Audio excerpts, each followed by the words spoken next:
जय श्री राम भाइयों। आजकल एक्शन फिल्मों को हर कोई देखना पसंद कर रहा है।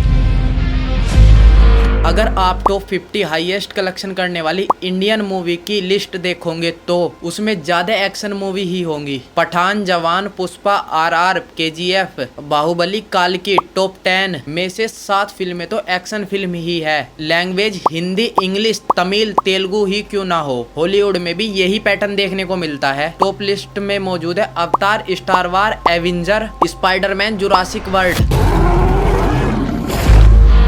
चाहे मार्वल सिनेमैटिक यूनिवर्स हो या वायरा का स्पाई यूनिवर्स।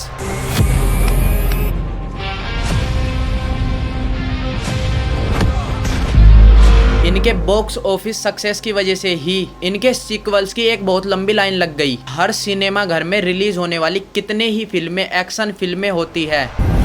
मैं शपथ लेता हूँ, मैं वो सब करूँगा जो कोई और नहीं कर सकता। अभी जस्ट कुछ दिन पहले सुपरमैन रिलीज हुई, उसके बाद वार 2। इन फिल्मों के रिलीज होने से पहले ही इनके ट्रेलर पर लाखों व्यूज आ जाते हैं। आखिर ऐसी क्या खास बात है इन एक्शन मूवियों में, आइए जानते हैं आज की इस वीडियो में इनके पीछे की इंटरेस्टिंग साइंस और साइकोलॉजी को। एक गुमनाम बेना सबसे ताकतवर जीव। बचपन में आप लोगों को अगर याद हो तो भाइयों 1900 और 2000 में जब हम टीवी पर फिल्में देखते थे तो उस टाइम पर हमें उनकी एंडिंग बहुत अच्छी लगती थी। जब मूवी के लास्ट में हीरो और विलन के बीच फाइट हुआ करती, जैसे कि जोनी मेरा नाम, जंजीर, दीवार, हम 5, घायल, तिरंगा, मैं खिलाड़ी तू अनाड़ी, ये फिल्में प्योर एक्शन फिल्में होने के साथ साथ इनमें ड्रामा और कहानियां भी होती है। लगने को रह जा। जैसे कि दीवार फिल्म में एक्शन होने के साथ साथ हैवी ड्रामा, हम 5 फिल्म समाज के ऊपर कॉमेंट्री थी, मैं खिलाड़ी तू अनाड़ी में एक्शन के साथ साथ कॉमेडी को जोड़ा गया। शिवांगी, शिवांगी, मैंने तुम्हें कितनी बार कहा कि मुझे भिंडी पसंद नहीं, फिर तुमने भिंडी क्यों बनाई? बढ़ते समय के साथ साथ प्रोड्यूसरों ने सोचा कि जब पब्लिक आखिरी उन सीन को देखने के लिए इतना इंतजार करती है तो क्यों ना पूरी फिल्म में ही एक्शन डाल दिया जाए। हॉलीवुड में ये ट्रेंड काफी पहले ही देखने को मिल गया था। Die Hard, Rocky, Terminator, John Wick, Top Gun, Mission Impossible. Actually में जो हीरोज अपनी एक्टिंग के लिए जाने जाते थे उनका यहाँ कोई काम नहीं था। अब इन फिल्मों में ज्यादातर बॉडी बिल्डर हीरो दिखने लगे। ब्रूसी वाइल्स, आर्नोल्ड स्मार्ट हीरो दिखने लगे, कियानो रीव्स जैसे। ये फिल्में शुरू से लेकर आखिर तक कार स्टंट, एक्शन और शूट आउट से भरी होती थी।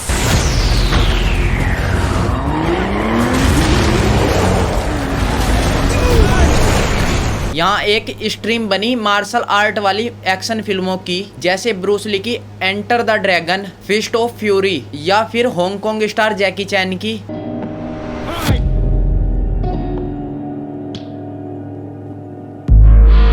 बॉलीवुड में ऐसी एक्शन फिल्मों की शुरुआत हुई 2004 में धूम के साथ। तुम्हें ना हो पर मुझे पूरा भरोसा है कि तुम्हारी कीमत लाखों में है। धूम के बाद आई डॉन और रेस की सीरीज। लेकिन जिस टाइप की एक्शन फिल्में आज के समय में पॉपुलर है उनकी शुरुआत हुई 2009 में वांटेड के साथ।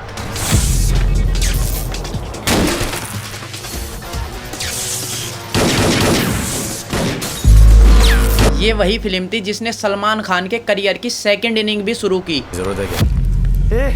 तू मेरे को मारेगा? तू मेरे को मारेगा? इस फिल्म के डायरेक्टर प्रभु देवा थे और ये पूरी फिल्म जगन्नाथ की तेलुगु फिल्म पोकिरी की कॉपी थी। మా అక్కనే వనొద్దు అంటే ఏం చేస్తావురా? నాకు తెలుసు, మీరే ఆ రోజు మా ఇంటికి వచ్చి మా అక్కని అలర్ట్ చేశారు। ఇప్పుడు లోకల్ ట్రైన్ లో ఉన్నామని గొడవ చేయొద్దు। हॉलीवुड, बॉलीवुड, तेलुगु, इन सभी फिल्मों में एक्शन सेम रहता है। अगर आपने इन मूवियों का ट्रेलर नहीं देखा तो भी आप पोस्टर देखकर बता सकते हैं कि कौन विलन है और कौन हीरो। इन फिल्मों की कहानी भी सिंपल होती है। अगर किसी फिल्म में हीरो पुलिस वाला होगा तो विलन गैंगस्टर, किसी में हीरो एक सीक्रेट एजेंट होगा तो विलन एक टेररिस्ट। इन सभी कहानियों में जितने भी ट्विस्ट होंगे वो सभी बड़े सिंपल तरीके से ऑडियंस के सामने रख दिए जाएंगे। जब इन फिल्मों का ट्रेलर लॉन्च किया जाता है तो उसमें कोशिश करते हैं कि ज्यादा से ज्यादा एक्शन सीन दिखाए जाए। एग्जाम्पल के तौर पर अगर आप वॉर 2 का ट्रेलर देखोगे तो उसमें एक के बाद एक एक्शन सीन दिखाया गया है। नहीं कर सकता, जो जंग कोई नहीं लड़ सकता। जब 2023 में पठान आई तो कुछ कैरेक्टर का क्रॉसओवर भी देखने को मिला। पठान के साथ टाइगर को देखा गया।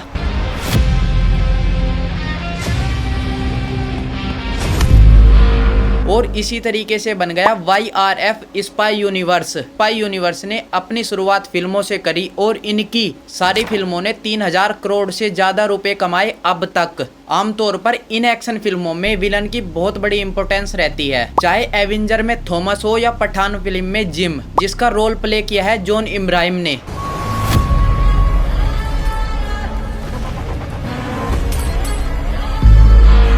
जब लोग इन फिल्मों में हीरो को विलन के साथ फाइट करता हुआ देखते हैं तो उन्हें खुद से बहुत हीरोइक महसूस होता है। जो फिल्म देखने वाले लोग हैं उन्हें ऐसा लगता है कि वे खुद ही हीरो है जो विलन की धुलाई कर रहे हैं।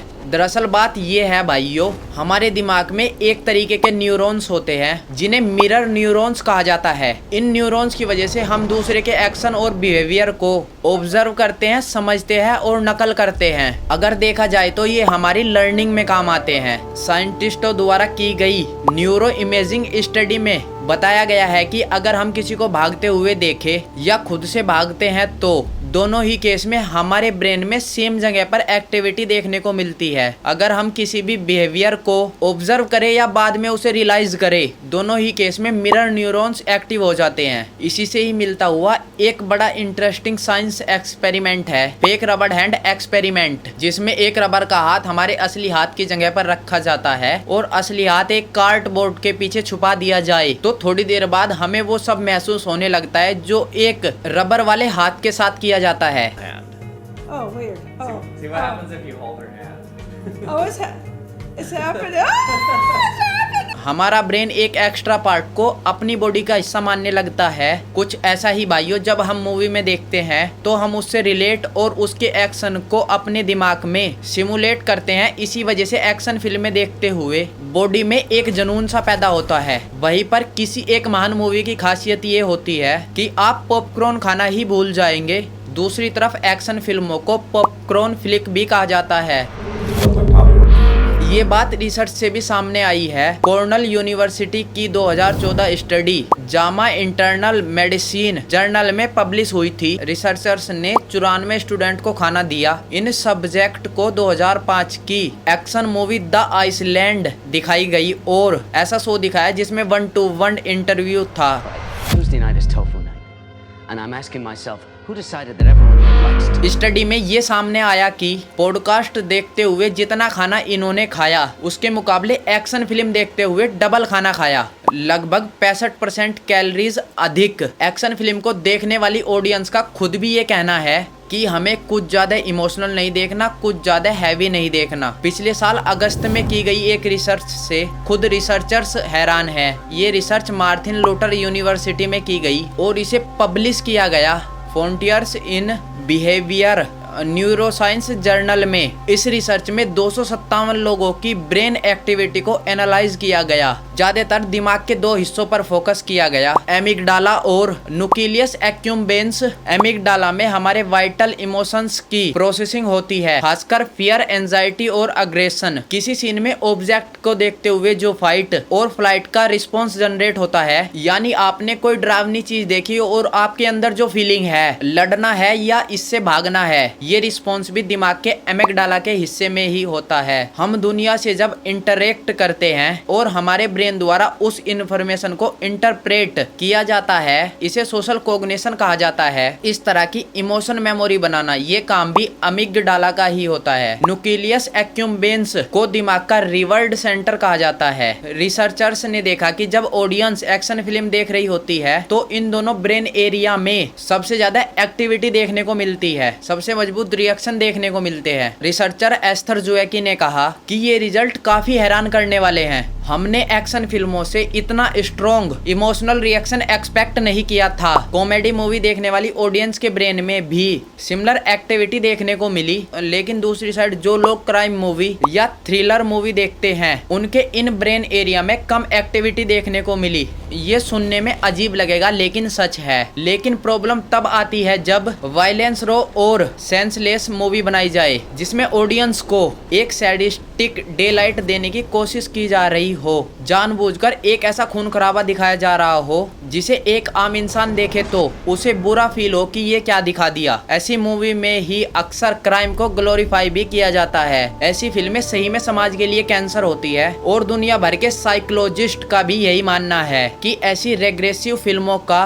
डेफिनेटली समाज पर बुरा असर पड़ता है। एग्जाम्पल के तौर पर hostel, saw, the wild bunch, I spit on your grave, kill bill, kick ass 2, इन सभी मूवी में बहुत ज्यादा सेंसलेस और डिस्टर्बिंग वायलेंस दिखाया गया है। ऐसी फिल्मों के डायरेक्टर अक्सर खुद को पीछे छुपाने की कोशिश करते हैं। फिल्म बनाने वाले लोगों को ये भी देखना चाहिए कि फिल्मी दुनिया एक बिजनेस तो है लेकिन सिनेमा एक आर्ट भी है। उम्मीद करता हूँ कि आने वाली एक्शन फिल्में प्रॉफिटेबल होने के साथ साथ एक्सपीरियंस भी दे पाए। अगर आपको वीडियो पसंद आई तो लाइक करें, अपने दोस्तों के साथ शेयर करें और हमारे चैनल को सब्सक्राइब करना नहीं भूले। इसी के साथ जय श्री राम भाइयों, मिलते हैं नेक्स्ट वीडियो में।